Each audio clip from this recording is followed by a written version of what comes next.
Palagay dog. So we're inside No dogs. the place where there's display of Hungarian, no, mga armaments for 3 centuries by this king.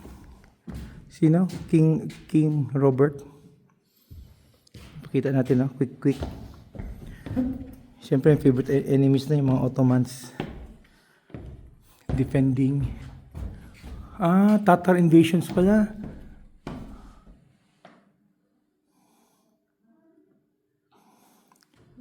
This is the strongest castle pala. Castle of Visegrad. Because of the invasion.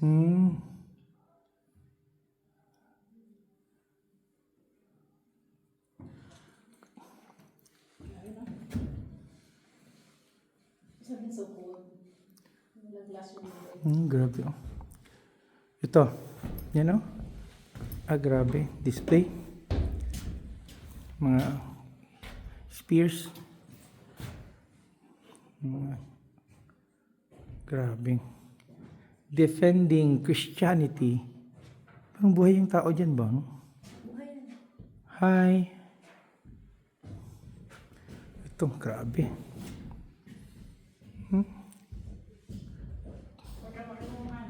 Dami. Frontier kasi itong area na to.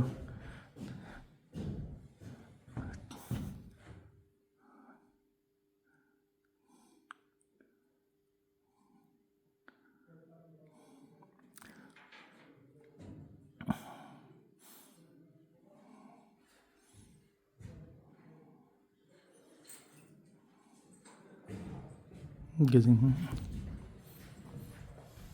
Very powerful na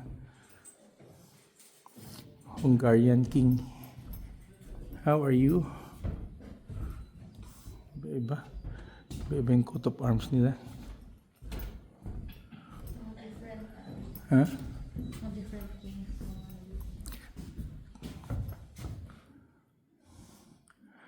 Ito, we're in Visegrad pala. Visegrad Castle.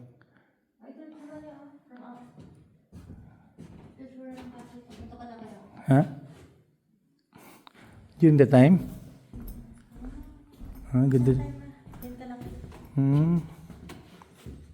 Hirap pasukin yun sa taas siya.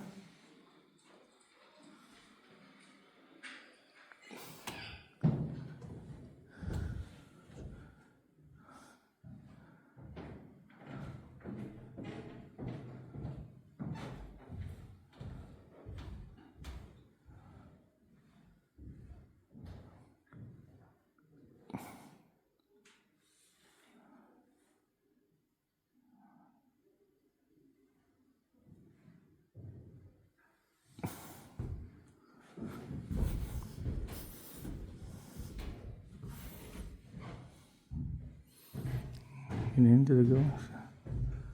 Sikat yung Hungarian army dito. No? Yung mga spears. Ang tawag nila dyan. Grabe.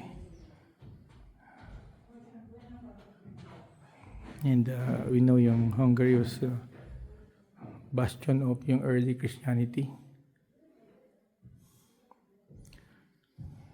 Okay, yan.